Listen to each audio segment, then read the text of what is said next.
Hey guys, Saturday, October 15th, and we're up to no good. Uh-oh, it's the 1220. Got her partially stripped already. We have to finish taking this cover off. Well, as you can see, it's pretty darn good in here. It's clean, freaking clean. What the hell? Oh, cool, check it out. My phone's playing YouTube.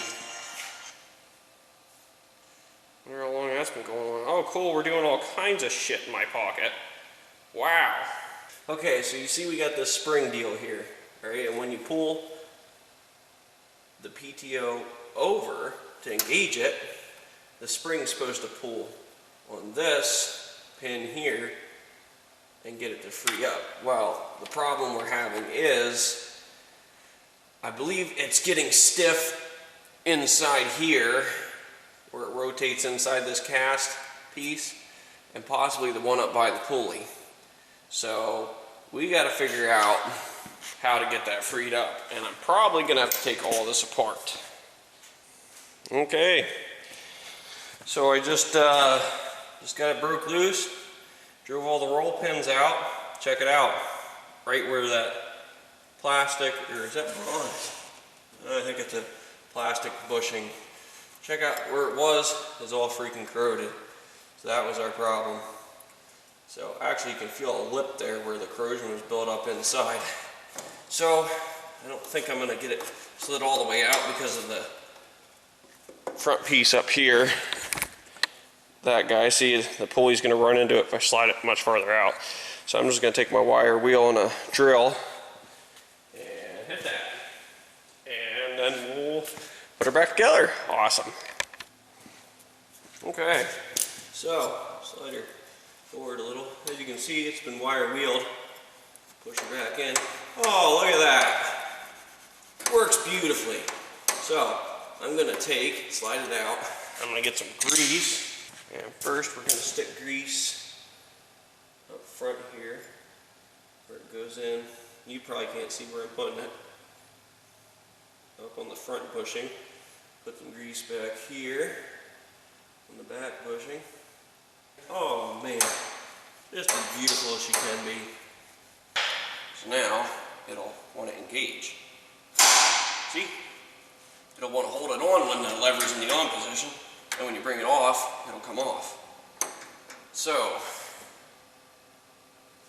course, this is this tension spring for the, you can't see it. I feel like there's supposed to be a tension spring holding this off. I'm not sure. I have to go look at the other one, and the other one's up at my house. Well, I could go watch old videos, I guess. So anyway, this is fixed. So, now it's on to fixing the clutch brake. Or brake, whatever. I'm used to it being called a clutch brake from big rigs. I'll show you guys here what we're dealing with. Look down in there. Get my fingers in there. See? See the disc? Yeah, it's supposed to be attached to this plate on the back here. And then when you push the clutch in, see the disc here moving towards the plate? That's your brake. Well, it works better if it's attached. So we got to take the clutch off and unbolt the clutch brake deal and glue it back on. So yeah. Okay, so I ended up just getting pissed off yesterday and not recording anymore, and I just took the whole darn thing out. So as you can see, we JB welded the disc back on. Hopefully that holds alright. It should. Okay guys, so at this point I've really butchered this video. So in case there's parts here that you're not understanding now, I'm going to explain everything I've done. Because there's parts of this video that I made and I got really pissed off and started swearing a lot and wouldn't have made for good video. And Oh shit, what is that? Basically what I did, well, I'm sure I left the part of the video in where I was fixing this and where this actually rotates like it's supposed to now. The clutch brake pad is now JB welded back on. I got the clutch in and hopefully adjusted where it needs to be. The brake was stiff, it didn't want to disengage, and the pad is, I lost it.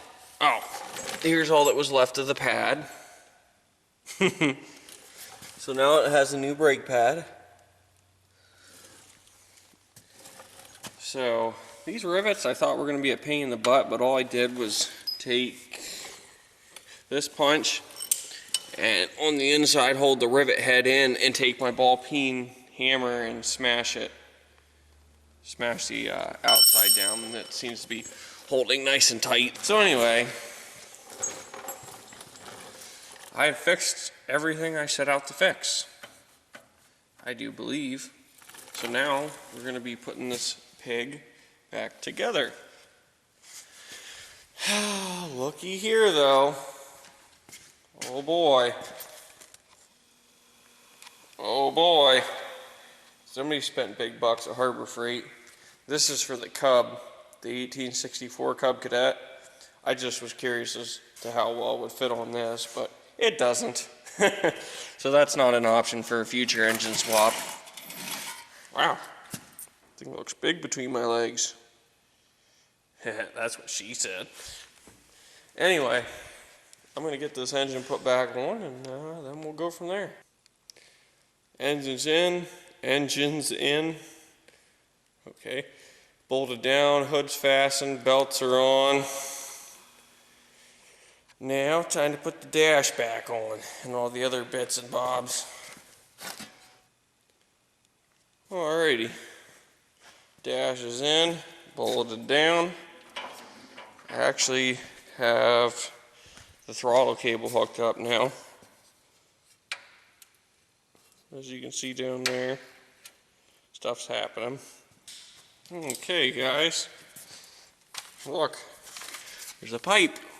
Looky there. Oh yeah. And she's freaking solid too. So, I wish I would have bought a longer pipe, but that's okay. And I thought it was only appropriate that I use the muffler that came off of it. Although, you can see the design of this one inside compared to the design of this one that I have, which this one has a stink bug in. I can't get him to come out. Little shithead. I don't know where he got to. So I might end up swapping this one out. I haven't decided yet. But we're going to put this one on for now, and I had to heat it up. Was just smoking, but I got to cool this puppy down, and I'm going to get it on. Awesome. Stay tuned. It's now 2 days later.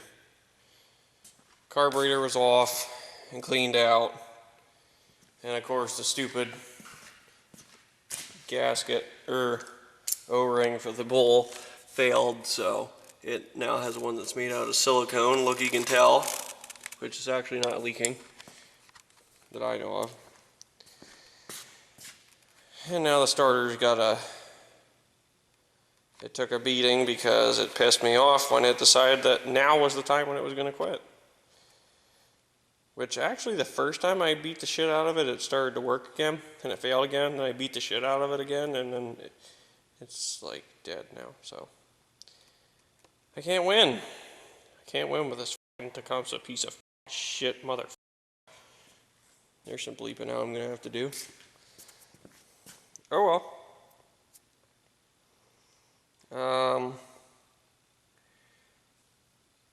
Guess I'll get on eBay and see if I can find a starter. Yippee skippy. I ain't giving up on this bitch just yet. Check it out. Got a grill for the 102. Sweet. Paid a little bit too much for it, but it's not very often you come across one of those that somebody's willing to separate from the tractor. So, yeah, jumped on that. Anyway, for like the 500th time, stay tuned.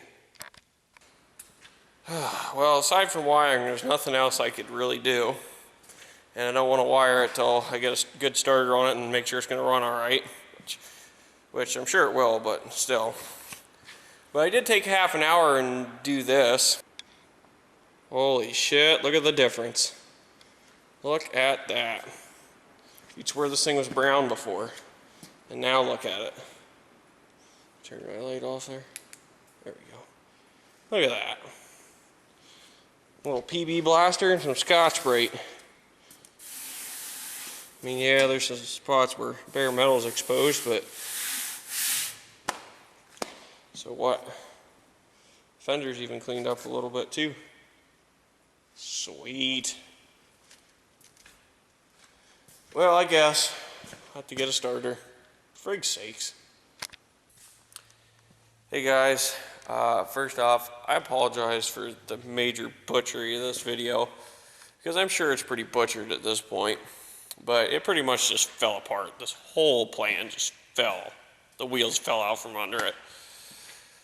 So, here's where we're at right now.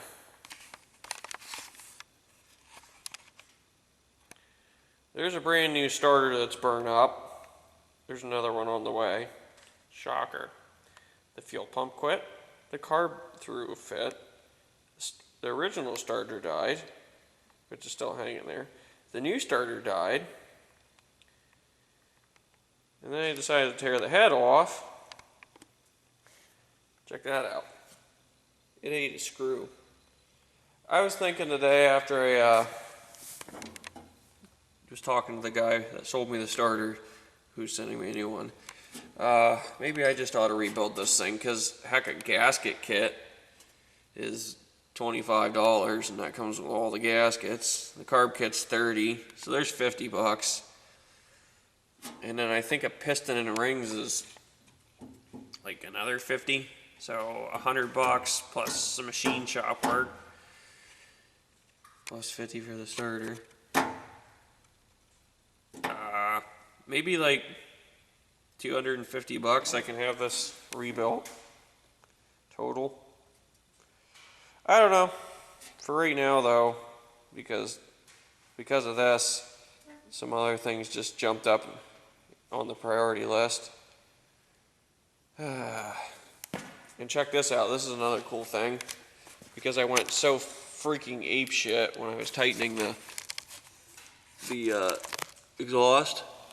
Check it out. I put a big crack in it. It goes all the way back. Yay! Yay me! I do stupid shit.com. Look at all the oil that's freaking puking out there. Jeez. Because that's all fresh. Ay, ay, ay. Oh boy. So, I think we're gonna maybe overhaul this thing, and I'll just live with that crack there. Big deal. I don't know, for right now it's getting pushed outside, unfortunately. So close. So close to being able to use this thing. And here we are again.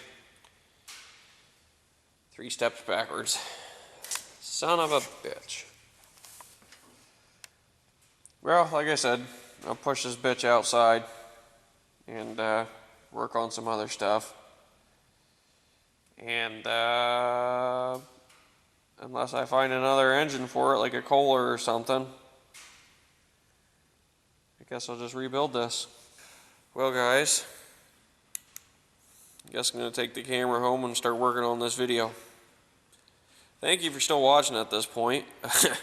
I mean, I'd probably have been bored with it a while ago. I don't know, maybe I will have edited it pretty well, and it turned out half decent and not quite as butchered. Did do some cool stuff to it, like get the clutch brake fixed and the PTO working decently, I do believe. And clean the hood and fenders up a little bit. So anyway, thank you very much for watching. Please subscribe if you haven't already. I'd appreciate that, and I'd also appreciate if you go to the Off-Roader 94 Facebook fan page and click like. And I hope you enjoyed the video, and I guess until next time, take care, guys.